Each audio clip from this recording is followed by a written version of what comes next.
E aí pessoal, nós estamos hoje aqui na freguesia de Creixomil, em Guimarães, e eu quero conversar com você nesse vídeo sobre o que são as freguesias. É interessante que quando eu cheguei aqui em Portugal, eu me deparei com isso, com as freguesias. A gente precisa ir nas freguesias para fazer algumas coisas, como por exemplo atestado de morada. E eu fiquei com isso na cabeça, o que são essas tal de freguesia? O que é essa tal de freguesia? E eu comecei a pesquisar e em uma das cadeiras que eu tive de Direito Administrativo eu decidi fazer essa pesquisa sobre a história das freguesias aqui em Portugal. Então hoje eu vou conversar com você um pouquinho sobre isso, sobre as freguesias aqui de Portugal. Em Portugal nós temos o Estado, temos o município e temos as freguesias, ou seja, as freguesias são parte da administração pública em Portugal, diferente do Brasil, que é um estado federativo. Então no Brasil nós temos as federações, os estados, temos os municípios e temos os bairros, se você quiser. Mas os bairros não fazem parte da administração pública, eu não tenho um prefeito do bairro. Aqui em Portugal isso acontece, eu tenho o presidente da freguesia, tenho a assembleia da freguesia, que são pessoas que vão se reunir para decidir questões sobre aquela pequena localidade, sobre aquela pequena freguesia. Imagina só uma associação de bairro no Brasil, só que organizado, fazendo parte da administração pública, sendo eleito, recebendo para isso, para organizar aquela localidade. Isso são as freguesias aqui em Portugal. E qual que é a história dessas freguesias? As freguesias, elas nascem do contexto da Igreja Católica aqui em Portugal. Aqui em Portugal nós tínhamos, então, há muito tempo atrás, as igrejas que eram chamadas de paróquias, aquela região em que ela ficava, e cada igreja tinha a responsabilidade de cuidar de uma paróquia, de uma circunscrição que era da responsabilidade daquela igreja. Então imagina só, por exemplo, a igreja do Arcanjo São Miguel. Tinha uma circunscrição, tinha um território que ela precisava cuidar. E aquele território era chamado de paróquia.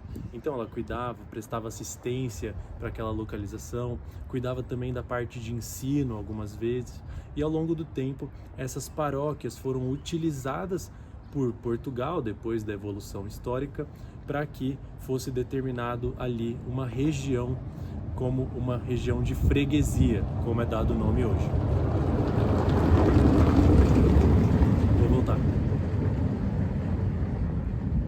Então, depois de um tempo, com a evolução histórica, passou aquela região, aquela paróquia, a ser determinada, a ser nomeada como freguesia e passou a ser parte da administração pública. Então, hoje, esses pequenos bairros aqui em Portugal são chamados de freguesias, tem um presidente, tem alguém que organiza, tem pessoas responsáveis por isso.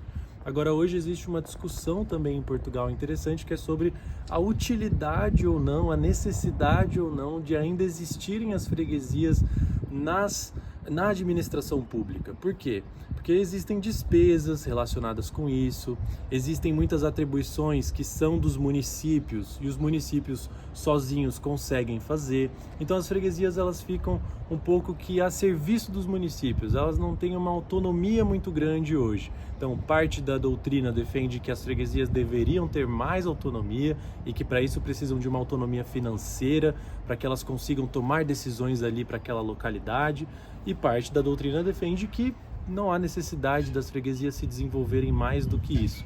Mas de qualquer forma, aqui em Portugal existe uma cultura muito forte em torno das freguesias, da importância dessas freguesias, até muito por conta da questão histórica ligada também às raízes da Igreja Católica. Mas e aí, quais são as suas experiências aqui em Portugal com as freguesias? E aí no Brasil, você já tinha ouvido falar de freguesia? Geralmente no Brasil a gente pensa que freguesia está relacionado com aquela pessoa que vem visitar muito o seu comércio, né? Com o freguês. Ainda em São Paulo existe a freguesia do Ó, que utiliza esse nome.